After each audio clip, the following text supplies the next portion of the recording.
everybody, Craig Russell's here from Yank on the Footy, and I got to ask you a really serious question.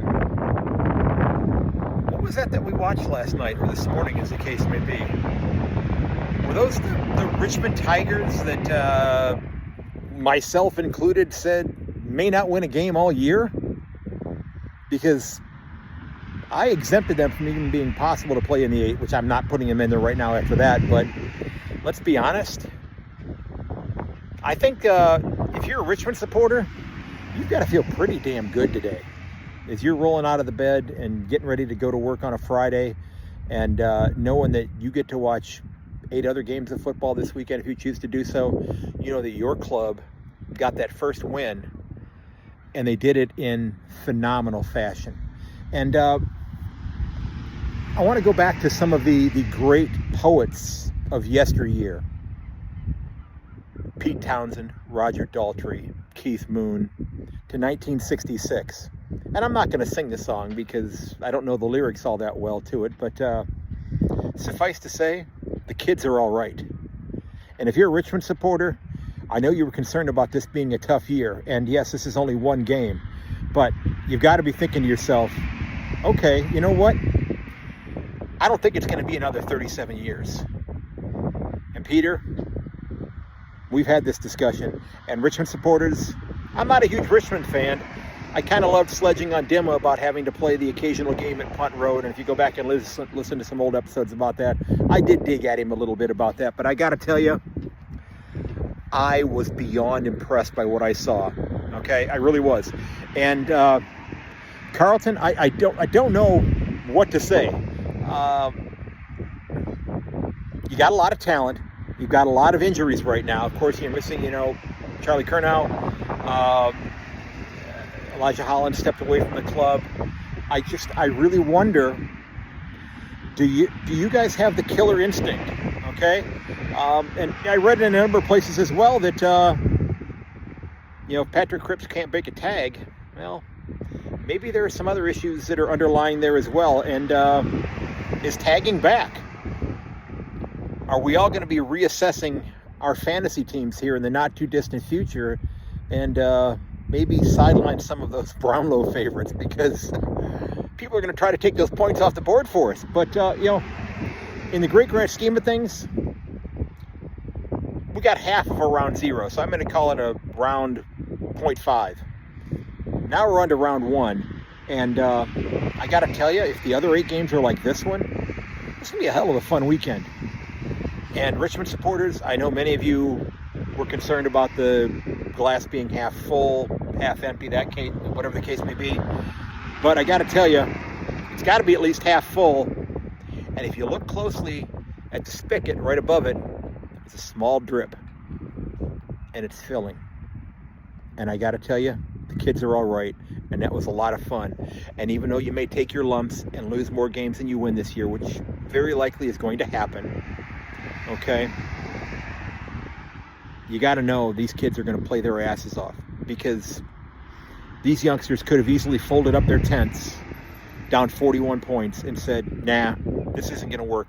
We'll try it again next week at Port Adelaide, maybe when we get back to level and start again. But they fought back. And I applaud the veterans on that side, okay? I applaud Toby Nankervis, Tim Taranto, and everybody else for just having the grit to battle through what they battled through today. And it was a heck of a lot of fun to watch. Now, I had to watch it over an extended period of time because I watched the first 3 quarters of the game before my school day started, and then I watched the 4th quarter during my conference period. But I had seen the outcome, and I heard from both Carlton and Richmond supporters about them lamenting the fate of their club or them celebrating the fate of their club. And I think it's premature for both of them. Okay, but Richmond, enjoy this week, okay? Enjoy it. It was a hell of a lot of fun, okay? Your team's going to be a lot of fun to watch this year. That energy, that excitement. Yeah, I know you've got, a decade plus of having watched Dusty Martin and the things that he did. But these youngsters, are going to make 2025 worth watching. And the more games you get into them, the better, of course. And the more high-pressure games, the quicker this turnaround is going to happen. And who knows? Is 2026 too early to talk about Richmond playing finals? Perhaps. Perhaps. And Carlton, all is not lost. Okay? It's one game against a rival. You get to come back out and do it again next week. And we'll see what happens. But it's got to be a little bit more heart, a little bit more effort, and a little bit more grit, quite frankly, because I just was really, really concerned about the effort that I saw from the side today. A lot of misses, you know, only converting goals 13% of the times you got the ball inside 50, getting beat on clearances when you've got arguably one of the best midfields in the comp. Just a tough day at the office. So all is not lost for Carlton, but I'll tell you what, I absolutely tip my cap to Adam Uze and the Richmond Tigers on this phenomenal start to 2025. And I did not tip you to win this one. I tipped you to lose by 4 goals. Now, I will say, and you can go back and listen, I believe it was round 4 last year, I did tip Richmond to beat Sydney. I have a feeling I may be tipping Richmond a couple more times this year because they showed me something today. Now, will the kids come back off of that high? Will they settle a little bit? Maybe. Next week they're on the road against a pretty decent Port Adelaide side who have a couple of injuries themselves, but I think it's going to be a fun matchup.